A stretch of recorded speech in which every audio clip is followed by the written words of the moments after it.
ભારતીય જનતા પાર્ટીના નેતાએ એક વિવાદાસ્પદ નિવેદન આપતા કહ્યું છે કે જો ચારે ભાજપના ઉમેદવારોને મત આપશો તો પછી તમારા મકાન તૂટવા દેવામાં નહીં આવે, પરંતુ જો તમે દગો કર્યો તો એક પણ મકાન રહેવા દેવામાં નહીં આવે. આ વિવાદાસ્પદ નિવેદન અને મતદારોની ધમકીના મામલે ગુજરાતનું રાજકારણ ગરમાયું છે.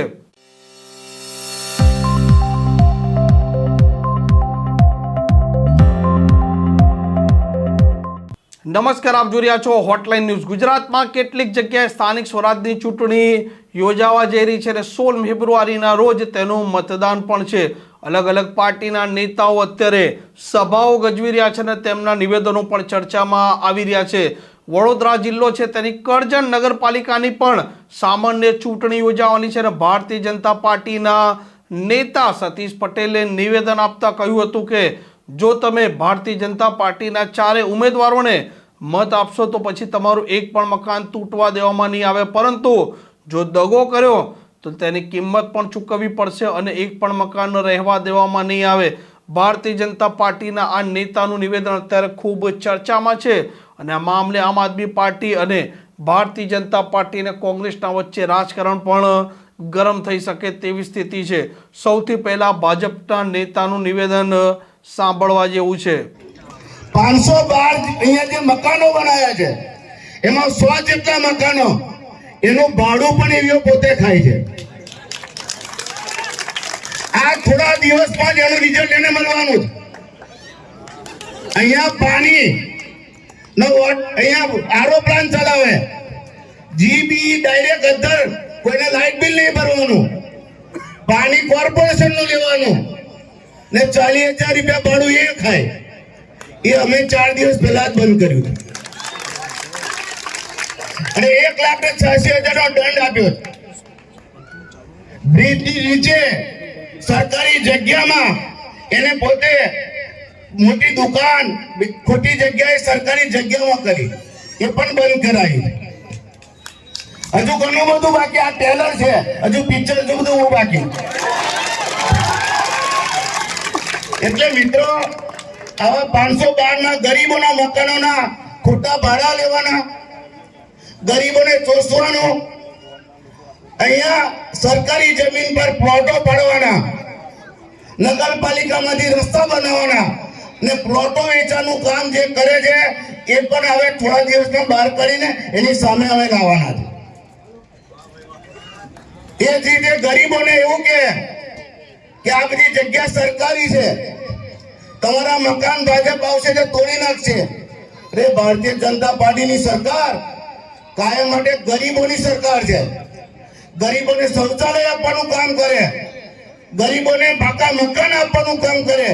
તો આ ભારતીય જનતા પાર્ટીની સરકાર ક્યારેય કોઈને મકાન તોડતી નથી હોતી, પરંતુ ગરીબોના નામે, ભારતીય જનતા પાર્ટીના નામે એ રાજકારણ કરીને આ લોકોની પાસેથી પૈસા લેવાનું કામ એ પોતે કરતો હોય છે.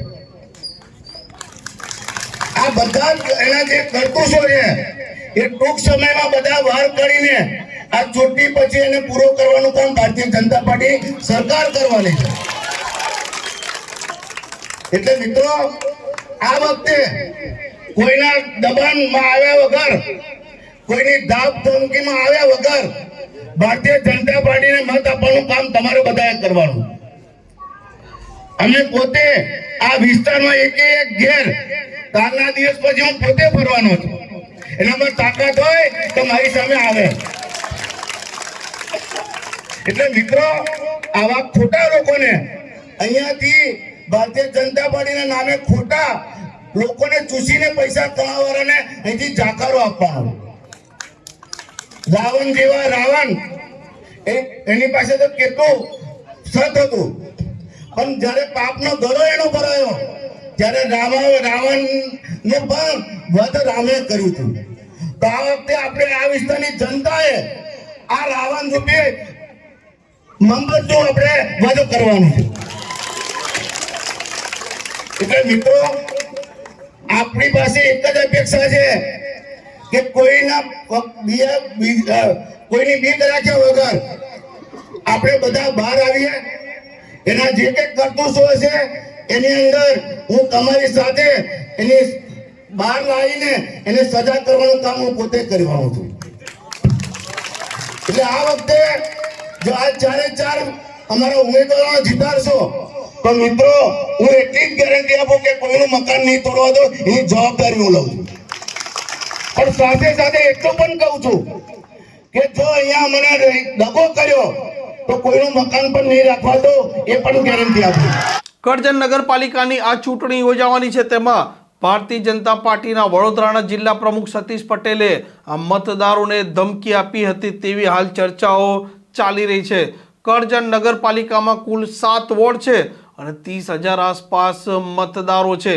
વોર્ડ નંબર 7માં જ્યારે પ્રચાર ચાલી રહ્યો હતો તે સમયે આમ આદમી પાર્ટીના ઉમેદવાર મોહમ્મદ યુસુફ સિંધી છે તેને તે ટકોર કરી રહ્યા હતા અને મોહમ્મદ યુસુફ સિંધી છે તે ભૂતકાળમાં ભારતીય જનતા પાર્ટીના કોર્પોરેટર રહી ચૂક્યા છે, પરંતુ ભાજપના આ નેતાના નિવેદને હાલ ગુજરાતના રાજકારણમાં ગરમી લાવી દીધી છે.